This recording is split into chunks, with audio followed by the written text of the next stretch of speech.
Hi YouTubers. Yeah, welcome to another episode of tutorial build on the tank. This is Warhammer 40k. Now last time I had to put this in here. Alright, now what I was doing was I was gluing on this armor plate onto the superstructure to hold it. And you have to do stuff like this because if you don't, it'll warp, because you put extra glue on it to get it to oh, that was not cool. Doggone it. Why'd I manage to do that? I have no idea. Alright, anyway, as you can see, this is now glued in place and it is absolutely perfectly flat, and these all still roll extremely well. Okay, so what I'm doing is you're going to have to build this block section back here. All right, this is the superstructure for the aft gun. It's going to go right in here, and I can't do it until I get the guns made. Now, as you can see, I have this gun right here. Right, this is it. Now, it fits down inside of here like so. I have these mounts for it. All right, these are the gun mounts that will mount into that thing. Now, what this plate will do is it sits down in here just like this. All right, and once that's glued into place, that will allow this gun to work really extremely well. But you have to make that. And this is what I used. I used a plastic Q-tip, and I started to wrap paper around it. And so what I found was that I needed more paper to do this. And these are, what are these? This is about, 4 inches roughly. So I got 4, 8, and 8 is 16. 16 inches is absolutely what I needed to do. And you learn this on your own. After a while, you figure out, wow, that did not get, the length wasn't right. And so you add more paper to it. And the good thing is, this is like, this paper is just garbage mail, junk mail. And so it's really easy to get this junk mail to work. And then you just put glue on it like this, and then you just start rolling it up, and you roll it right onto your bearing. Now, that's what this actually is. This is just a bearing that you're making to carry the gun.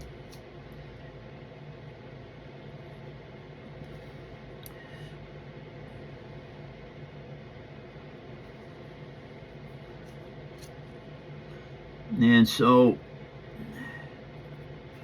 this is how this works out. And I need just a tiny bit more glue, not much, just a little bit, just to coat that and give it some extra strength. Because you don't want to use too much glue. You end up getting it all over everything, and that's not a good deal. And now what I have to do is I have to roll up this last section of it. And what I'm doing right now is I'm just making sure that my thumbnail will make this nice and smooth on these ends, and relatively flush with this angle right here. You want a 90-degree bend in this, and it's not really a bend, it's an application. And so I need to start this piece on there too.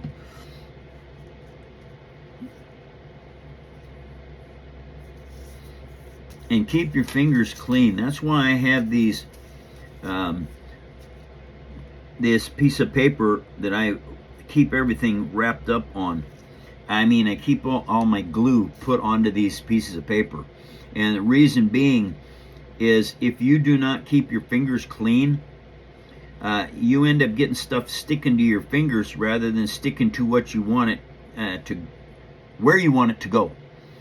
And I learned that long time ago. I couldn't get paper to stick to something because it was sticking to my fingers more than it was sticking to the paper. And then what you're doing here is you're just making sure that you roll this up onto here evenly. It can't walk back and forth on you, because if it does, you end up you end up with a piece that won't fit because it has moved around on you so much that you can't get it to go where you want it to go. And so I constantly make sure that the paper is doing what I want it to do. Because your finished project really depends on how careful you put it all together. When you're building model kits, etc., it's pretty easy to do them because the model kits are all built for you. Okay, they're all custom made kits that are vacuum, compressed. Gosh darn, I'm hunting for words and I'm getting them all wrong. A model kit is factory made, and they have these 1,000,000-ton presses that presses the hot plastic, into the molds, so you have molded pieces. When you're building something by hand, you don't have that luxury, and so you have to build things really well yourself. And as you can see, this goes into here. This is where this is. Okay, there's your mount. That is your bearing, basically, that you're making for this. And now, I can't put this in yet. I have to paint it before I do that, because there's all kinds of little tiny work that you have to do here. Okay, and now, what am I doing now? All right, this is the little piece that I got, and I just noticed something. I did not punch these holes correctly. All right, they're off from each other, and you can't have that. You'll see it really bad. And so let me see. I got to have this here. So the outside shape is pretty good. What I have to do now is I have to repunch the holes in this. So I have to make a new piece, because I am very particular about the way my models look, all right, and I want them to look the best that they can possibly be. Okay, so now I have this here. These come in really, really handy. All right, this is probably the most important thing I can tell you. If you can, there's two tools that you need to save up for: a good star punch or leather punch, and a Dremel light. You can use other tools; they don't have to be a Dremel, but I mean, Dremel makes a really good product. They're two of the best things that I bought over the years. And now what I have to do is I have to try and punch these out better than I punched the last one out, because I didn't get it centered properly. Now I look at that.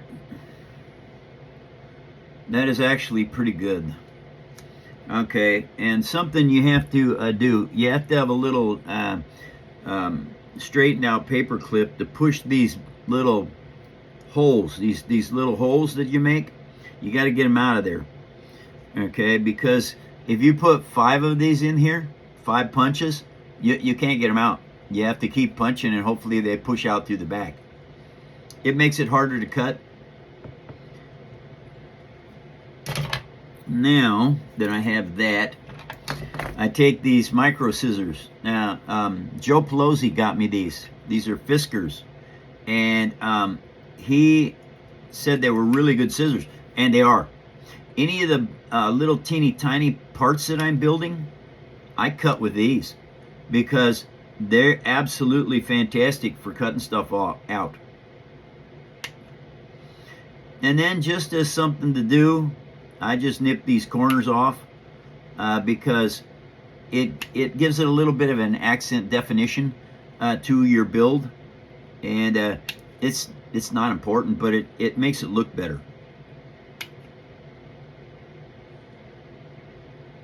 All right, let's see how that looks. Let's get rid of that one. That one's no good. Okay.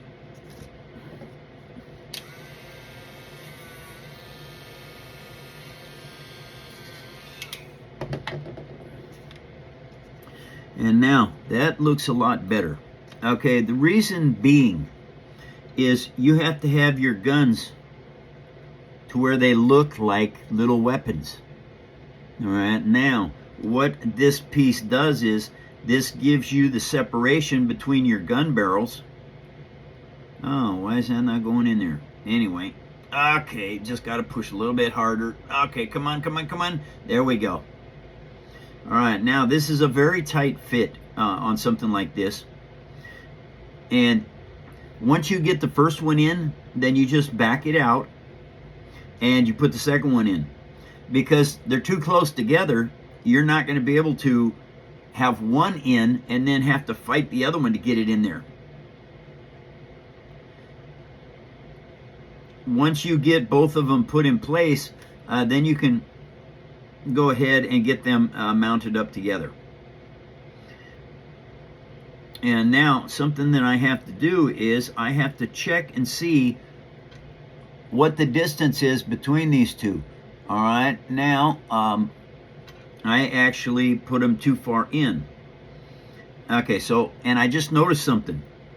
I gently sanded down the ends of these.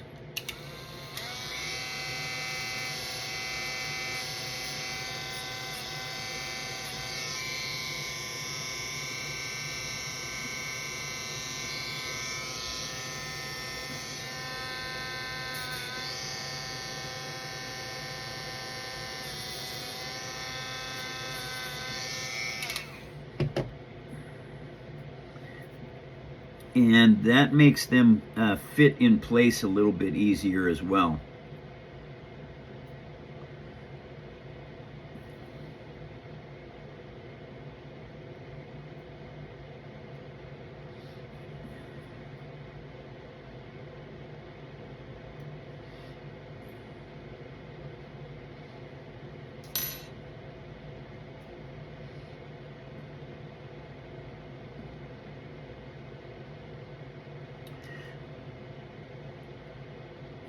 Okay, and now what we've got is that is in there.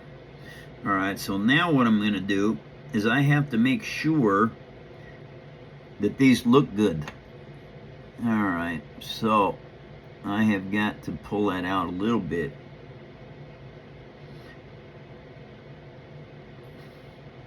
And it's very easy to manipulate these in and out because they're not glued together yet.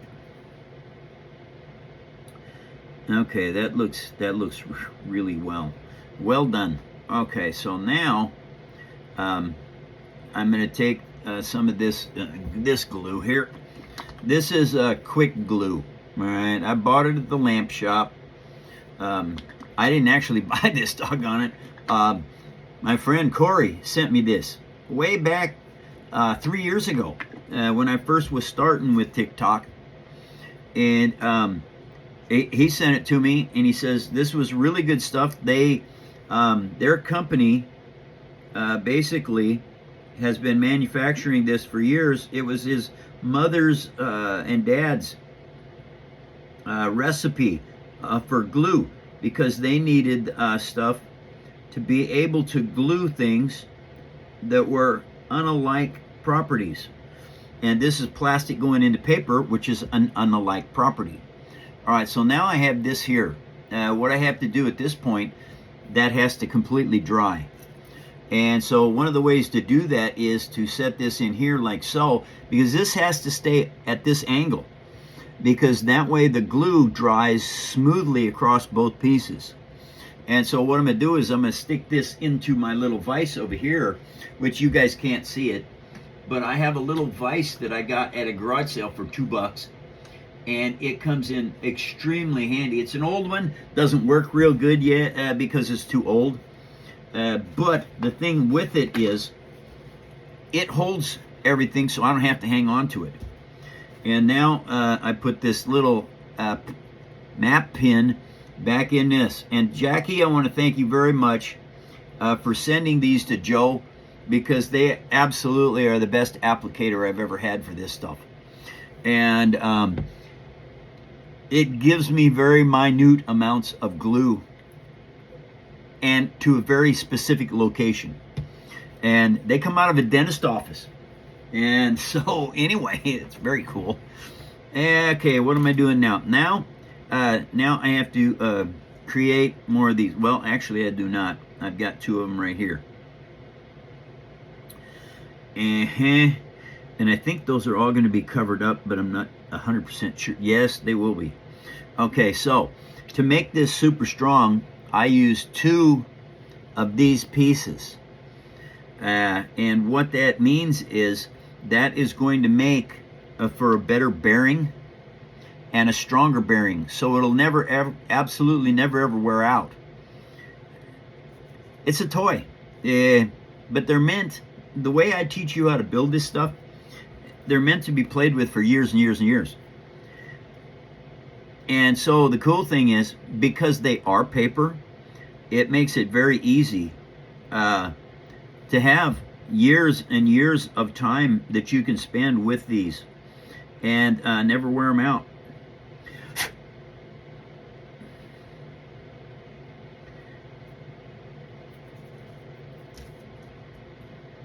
And that is just glued on there like so. And then I take and I put this on here to make sure that it fits right.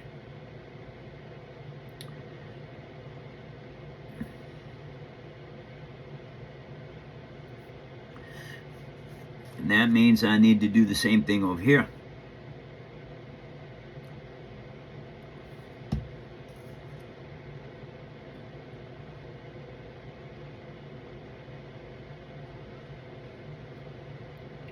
And I put that in there just like that. There is your roller. That is your turret mount. And see here, this is where it comes apart. At this point in time, now I can actually start to paint this. And that's what you have to do. And that's you have to learn how to manufacture parts. And it's good for your brain. Number one, you never stop learning, because there's all kinds of new stuff to build constantly. And because you never stop learning, you learn how to make all this kind of cool stuff. Now, once these barrels are done and dry, then I add a piece to the back side of them, which is down in here. All right, at that point, they glue together, and they become the part that you glue onto this barrel, are these pieces. Once these are glued onto here, then you add some extra. I put some heavy paper around this part, all the way around to this other side. And what that did is it gave me the extra strength so that this won't come off of here. Now this is a paper Q-tip. I have 2 kinds of Q-tips, plastic and paper. They each have their own application. These parts are plastic because they have a bigger opening, a barrel. These are paper, which they have a smaller barrel. And as you can see, I think, inside here, you can see the little hole. All right, well, that little hole makes like for a machine gun. Then you cut these, once they're glued in place, then you cut these off to match it. And you learn this detail work because you want to continue to make cool stuff. Thank you, Paper Army. This is tutorial number 5. I wish you all a fantastic day, and thank you for watching my tutorials and learning how to do this. Take care, everybody. We love you a lot.